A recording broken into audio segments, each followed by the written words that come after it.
sbagliata, messa fuori, c'è Pirlo, ancora Pirlo di tacco, tiro, gol! Grosso,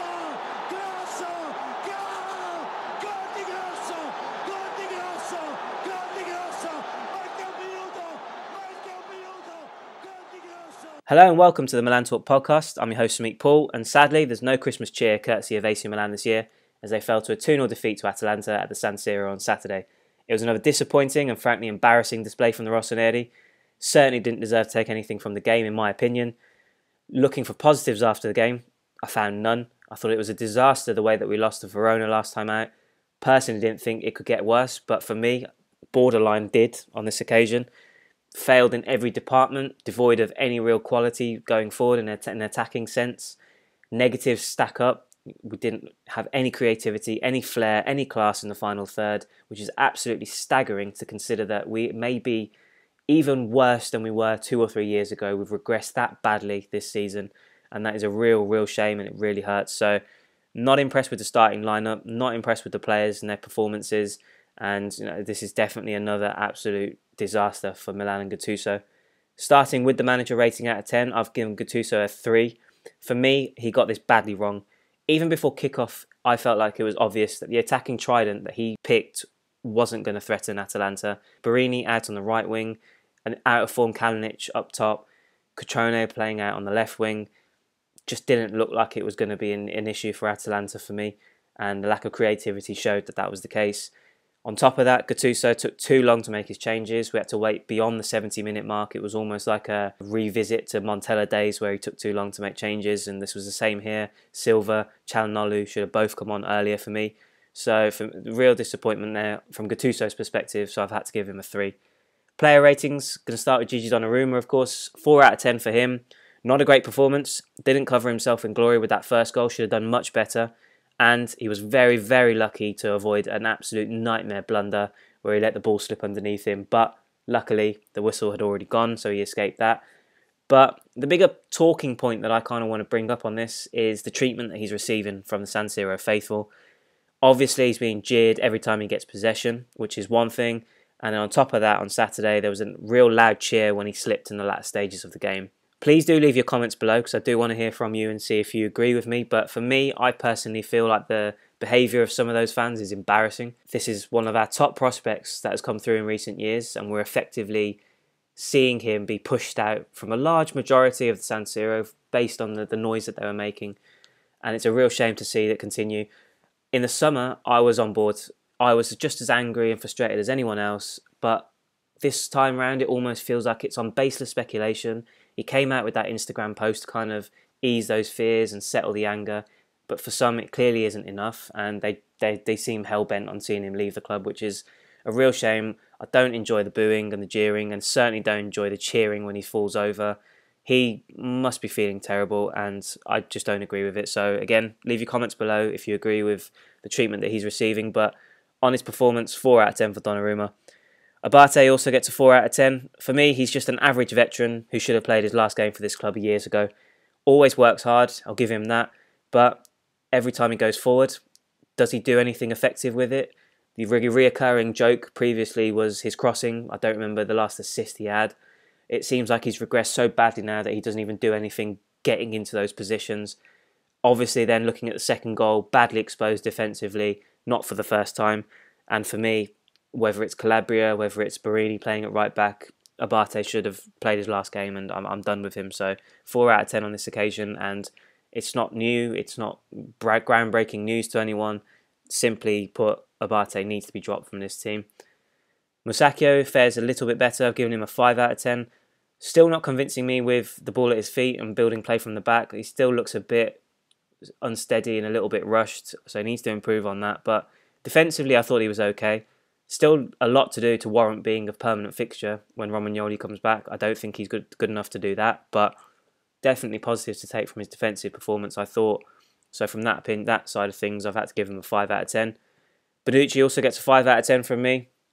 Not a particularly great performance again, but I think he was decent in possession, made some key interventions, one particularly at 1-0, where it looked like it was going to be a certain goal, but he did really well. But for me, the lack of quality in front of him, whether that's the movement, whether that's the creativity in midfield, I just don't think it's great for him and the defence as a whole. Puts more pressure on them, mistakes are going to happen, and it's just a kind of knock-on effect. So Bonucci gets a 5 out of 10, but certainly not a great performance anyway. Ricardo Rodriguez gets a 4 out of 10. Ineffective going forwards. He's got this terrible habit of checking back when he's going forward on his left, comes in, plays it inside. The ball back basically finds its way back to Bonucci right at the back, and everything breaks down. So he needs to do more, take on more from an attacking perspective. I would argue in his defence maybe that because there's just a lack of options in the box, is there any real point in him just lumping it in every time he gets into a decent situation or position? Kalinic is the only man that he can kind of aim for, so on that side of things maybe there is an argument to support him that he probably is doing the right thing, but overall not a great night for him, so I've given him a 4 out of 10. Frank the Tank Kessie gets a 4 as well. Worked hard, used his physical presence at times to try and get a foothold in the game. Those are the things that we kind of expect from him, but it's just the same broken record when it comes to Kessie. Gets himself into really dangerous positions, but just doesn't know how to finish things off, whether it's a shot, whether it's a cross, whether it's a pass. Doesn't choose the right option, gets it wrong, and we're missing really good chances. He snatches at a couple of shots in this one as well. So for me, coupled with the fact that he's shown absolute no improvement in this department in his game all season, that is a real problem for me, and he needs to get much, much better. So not impressed with Frank on this occasion. Ricardo Montolivo also gets a 4. Perhaps some of you will disagree with me, but for me, I think he's overstayed his welcome back in the team now.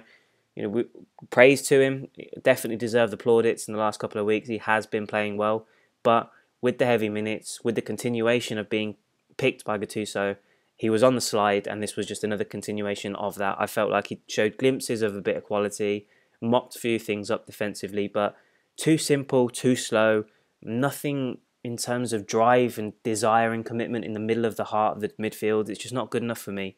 Continues to tell everyone to calm down when he's trying to get possession back and plays it simple between him and Bonucci. I hate that. I really, really dislike that. So for me, not great, and the sooner he's out of the team, the better, because I don't feel as if we can move forward with him in the middle of the pitch. So 4 out of 10 for Montolivo. Bonaventura gets a 5 out of 10. All the pressure on his shoulders on Saturday to create something with no Suso, with no Hakan Çalhanoğlu in the team. Everything was on Bonaventura to create that bit of class. Tried, pushed throughout, but nothing came off. There was no decisive moment from him. Obviously, he had that goal ruled out, and I think that was fair considering the Cutrone handball shout. But too much responsibility on Bonaventura's shoulders for this one, and unfortunately, he couldn't make something happen for us. But giving him a 5 because it was still a relatively positive effort. Patrick Cutrone also gets a 5. Reports after the game that he was in tears.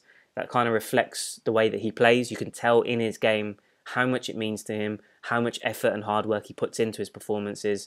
But for me, faded as the game went on. Doesn't have the attributes to do well on the left wing.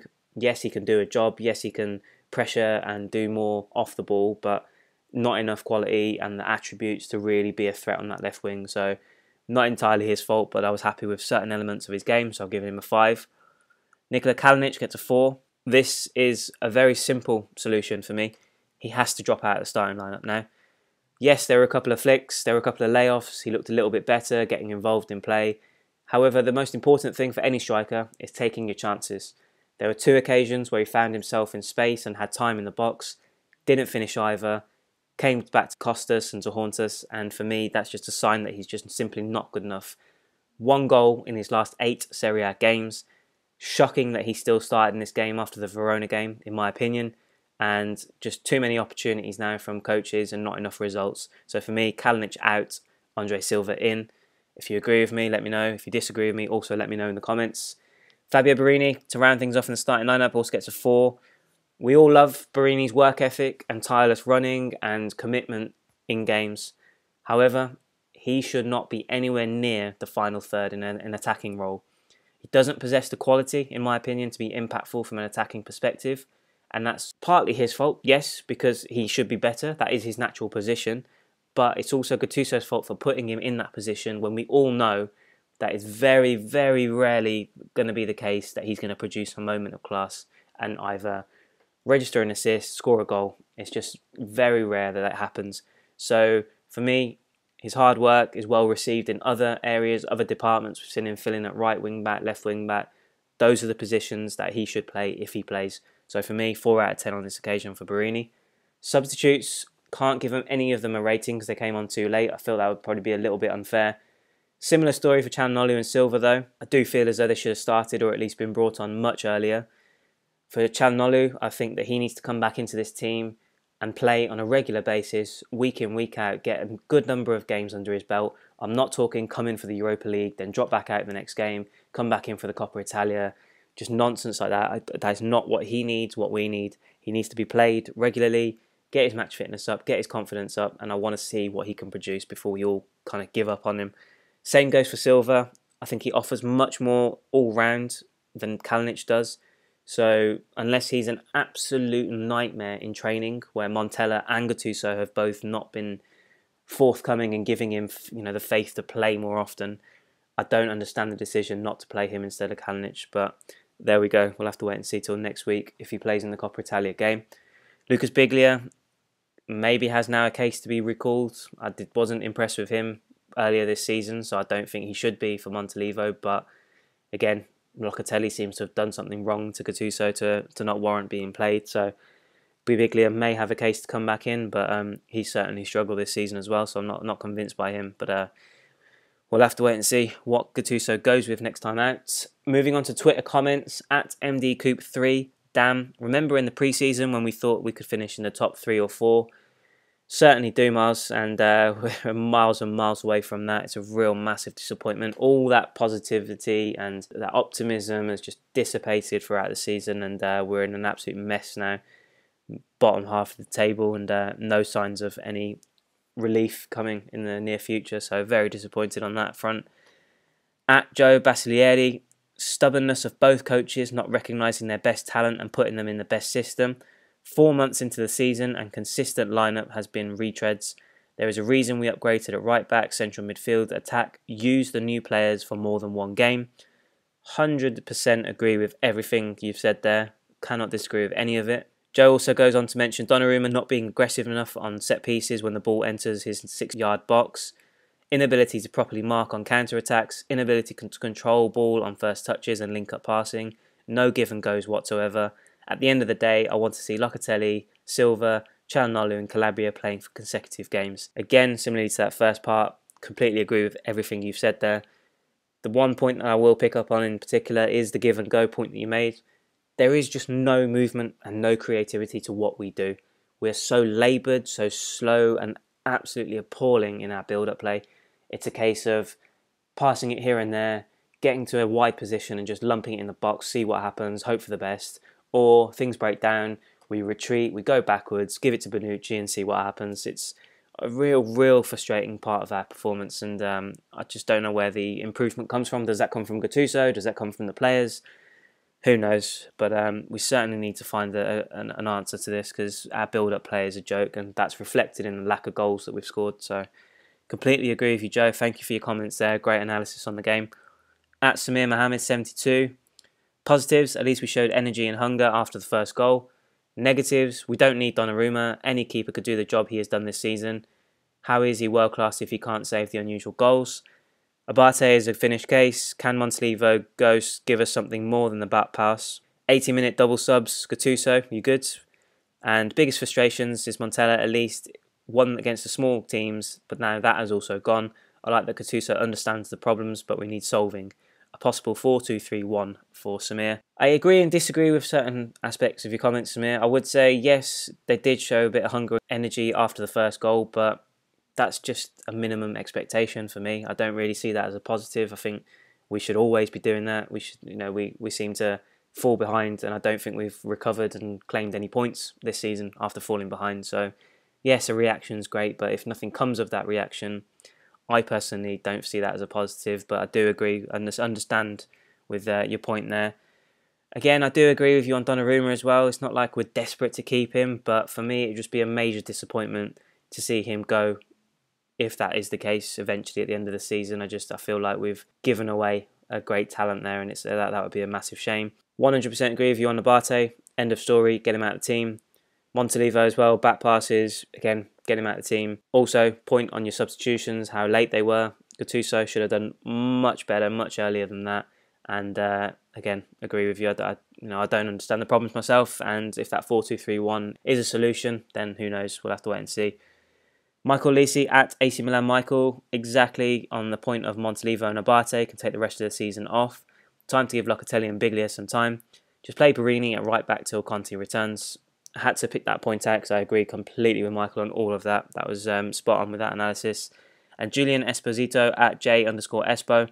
I wasn't hoping for much this season as we brought far too many players, but still more than this mess. We don't deserve whatever this debacle is. Julian, completely agree with you again. I think, none of us expected this to play out the way it has. I thought we were going to kick on from last season and go one better, but simply isn't the case, and I don't think it will be unless there's a miracle second half of the season. But certainly agree with you, we don't deserve this, and unfortunately, looks like we're going to have to put up with it for a little bit longer because I don't see any short-term answers or solutions presenting themselves. So more misery, unfortunately, but we can only hope that things get better and very, very quickly. So guys, thanks all for listening and continuing to send in your comments. I really do appreciate it. I'll be back next Wednesday for analysis on Milan Inter in the Coppa Italia. We'll also have a special end of 2017 Q&A podcast. I'll get Jason back on the show next week. So if you have any questions for us, please comment on the video below. Or you can find us at Milan Talk 1 on Twitter and Facebook. Get your questions in. We'll get those on the pod next week. It will be an extended version. We'll get into all the bits that have happened so far this season, things that have frustrated you and annoyed you in more recent weeks. So please do get those questions in. It's not the result we wanted before Christmas. Unfortunately, there's no festive cheer from Milan, but we can only hope we get a reason to cheer next week against Inter, and hopefully maybe that is a catalyst to kick on and get better results from that point onwards. We'll obviously have Romagnoli and Suso back next weekend, but unfortunately until then we are left with another defeat to dissect, and it's a very disappointing one. But until next week, speak to you soon.